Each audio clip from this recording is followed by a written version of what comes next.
আসসালামু আলাইকুম। এই রেসিপিটা কীভাবে বানিয়ে নিয়েছি চলেন আমরা প্রিপারেশনটা নিয়ে চলে যাচ্ছে চুলায়। সিঙ্গারা, তা সিঙ্গারা দেখানোর জন্য আগে সিঙ্গারার যে আপনার জিনিসগুলো আছে সেগুলো রেডি করে নিচ্ছি।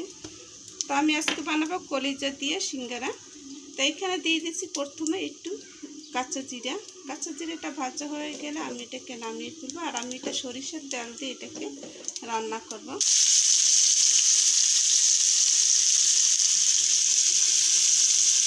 পেঁয়াজটা দিয়ে তারপর আদা আর রসুন দিয়ে দিচ্ছি। এখন খুব সুন্দর করে নেড়ে ছেড়ে দিচ্ছি। এখন দিয়ে দিচ্ছি লবণ।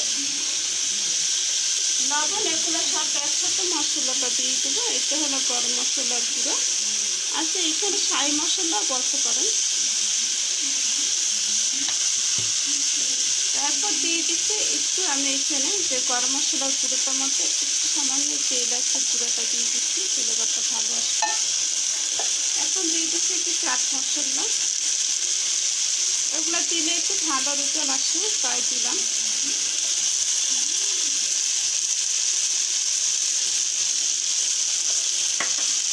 দিয়ে দেবো ধনিয়া জিরার গুঁড়া,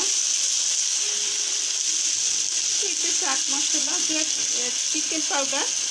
যেহেতু এটা আপনার কলিজা, সে কলিজার জন্য একটু চিকেন পাউডারটা দেওয়া দরকার। আমি এখানে খাসির কলিজা নিয়েছি একটু। আর এখন দিয়ে দিচ্ছি লাল মরিচের গুঁড়া, ঝালটা আপনারা বুঝে শুনে দেবেন। মরিচ কুচি এখন একসাথে দিয়ে সব নেড়ে ছেড়ে নেব। আর এখন সুন্দর করে এটাকে কষিয়ে নিয়ে কাঁচা যে গন্ধটা আছে মশলা সেগুলো সব চলে গেছে। এখন আমি এর মধ্যে এক এক করে সব দিয়ে দেবো, যেহেতু অল্প অল্প সব কিছু। এটা হলো কলিজা। কলিজাটা ছোটো ছোটো করে কেটে নিয়েছি। আর এটা হলো আলু আর ক্যাপসিকাম, লাল আর সবুজ মিলে আর কি ক্যাপসিকামটা। তো এগুলো দিয়ে দিলাম, একসাথে হয়ে যাবে। যেহেতু ছোটো ছোটো করে কাটা, তার জন্য খুব দেরি হবে না, অল্প অল্পে হয়ে যাবে। এখন খুব সুন্দর একটা ঘ্রাণ বেরিয়েছে, আর এই ঘ্রাণটাই খুব সুন্দর। তা এখন আমি এটার মধ্যে আরেকটু মশলা দিয়ে দিচ্ছি, যেটা হলো জিরা ভাজা আর একটু ধনে পাতা,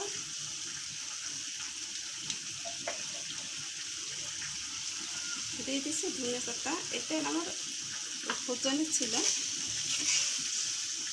পানিটা শুকিয়ে আসলে আমি এটাকে নামিয়ে ফেলবো। তা এখন আমি যেটা দিয়ে এটা বানাবো সেইটা নিয়ে এখন গুলাবো। তা ময়দাটা এখন গুলিয়ে নিব। দিয়ে দিচ্ছি এখানে লবণটা এটা বুঝে শুনে দিলেই হবে, যেহেতু সবাই রোজা থাকেন আপনারা, আর আমরা সবাই রোজা থাকি, তার জন্য এটা একটু লবণটা বুঝে শুনে হবে। আর এখানে আমি দিয়ে দিচ্ছি একটু জয়েন আর কালো জিরা। এটা আপনারা দিতে চাইলে দেবেন, না দিতে চাইলে কোনো সমস্যা নেই। তা এখন একটু আমি সাদা তেল দিয়ে এটাকে একটু মুথে নেব। আর জয়েন্টটা একটু ঘষে নেবেন, আমি কিন্তু ঘষে নিয়েছি অফ ক্যামেরায়। এখন তেলটাকে সুন্দর করে এটাকে ভালো মতো একটু ভালো করে মিশিয়ে নিচ্ছি। এটাকে পানিটা আস্তে ধীরে এটা দেবেন, কারণ একসাথে গুঁড়ে দিতে যাবেন না, তাহলে কিন্তু বেশি হয়ে যাবে। তার আমি এভাবে করে এটাকে মেখে নিয়েছি। আর ডোটা সুন্দর রুটি পরোটার মতন এটা হবে। তা এখন আমি এটাকে রেস্টে রেখে দিচ্ছি। তা আমার এটা সুন্দর মতন হয়ে গেছে আর কি ডোটা আর কি। এখন আমি এটাকে বানিয়ে নিব। এখন আমি এটা বড় একটা রুটি বানাবো। এখান থেকে আমার সহজ মতন আমি কেটে নেব এটাকে। তা সিঙ্গারা বানাতে যে কাটা দরকার হয় সেটা তো আপনারা জানেনই।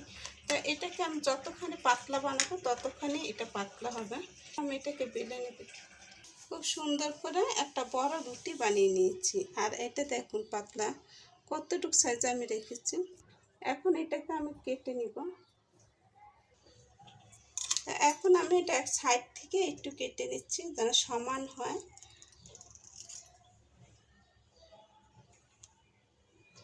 এটা আমার সুবিধার জন্য আমি করছি আর কি। সময় না থাকলে এরকম বড় করে বেলে নেবেন, আর যদি সময় থাকে তাহলে ছোট করে লিচি কেটে তারপর বানিয়ে নিতে পারেন। তাতেও সুবিধা হয়। তা আমার কাছে একদম সময় নাই বন্ধুরা, আর রোজা রমজানের দিন জানেনই তো কাজ বেশি থাকে। এখন আমি এটাকে সুন্দর মতো আর কি যে সাইজে আমি বানাবো সেই সাইজটা আমি করে দেখাচ্ছি আপনাদেরকে। আমি আজকে এটাকে 3 ভাগ করে বানাবো। এভাবে করে কেটে নিচ্ছি, তার সবটা সমান যেন থাকে সেই ইতে আমি কেটে নিলাম, তাতে একদম সুবিধা হবে। তা আপনারা এইভাবে কেটে নিলে তা আপনারা এটা বুঝতে পারবেন। দেখে দেখাচ্ছি কেটে আমি অনেকগুলো বানিয়ে নিয়েছি, আর এইখান থেকে আমি কয়েকটা আপনাদের একটা দেখিয়ে দিচ্ছি, কারণ সময় হাতে কম, তাই আমি এখান থেকে এটা কেটে দেখাচ্ছি। তো এখান থেকে একটু পানি লাগিয়ে নেবেন, আর এই যে ছিলটা আছে না, এই ছিলটা এটা মেরে যাবে। এখন এই যে আমি এতে বানিয়ে নিলাম, আর দেখুন ডিজাইনটা কিন্তু অলরেডি উঠে গেছে। এখন এভাবে করে আমি সব কটা বানিয়ে নেব। আমি এভাবে করে বানিয়ে সুন্দর মতো রেখে দিয়েছি। এখন ভেজে নেব। আমি এখানে কিছু জিনিস ভেজে নিয়েছিলাম, তার জন্য তেলটা রেখেছি, আর আমি সরিষার তেল দিয়ে এটাকে ভেজে নিচ্ছি। কারণ সরিষার তেলটা এটা গ্যাস কম আসে, সয়াবিন তেলে কিন্তু গ্যাস আপনি অতিরিক্ত আসে। তাই আমি সরিষার তেল দিয়ে আপনারা চেষ্টা করবেন সরিষার তেল দিয়ে একটু ভাজা করা করতে হবে। কালারটা ডিসকালার হতে পারে, কিন্তু খেতে খুবই অসম্ভব মজা। আর চুলার জালটা একটু কমিয়ে নেবেন, নাহলে উপর থেকে এটা পুড়ে যাবে আর ভিতর থেকে কাঁচা থাকবে। আমরা যে লেয়ারটা দিয়েছি সেটা কিন্তু কাঁচা থাকবে। তো এটাকে একটু জাল কমিয়ে সুন্দর করে এটাকে ভেজে নেবেন। ভাজাটা হয়ে গেছে, এখন উঠিয়ে ফেলবো। একটু লাল করতেছে, একটুখানি লেগে গেছে, তাতে কোনো সমস্যা না। সবকটা কিন্তু আমি উঠতে পারছি, এরকম করে ভেজে নিচ্ছি। আর দেখুন ডিজাইনটাও মাশাআল্লাহ দিলে অনেকখানি জেগে যাচ্ছে।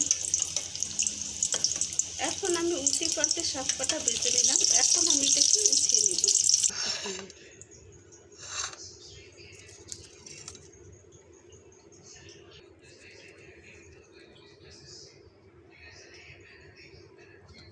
তা বন্ধুরা আমার এই সিঙ্গারা হয়ে গেছে। তা এখন আমি এটাকে বাজার শেষ, আর কীভাবে বানিয়ে নিয়েছি বন্ধুরা আমরা সেই প্রিপারেশন। তাহলে আজকের মতন বিদায় নিচ্ছি বন্ধুরা, আল্লাহ হাফেজ।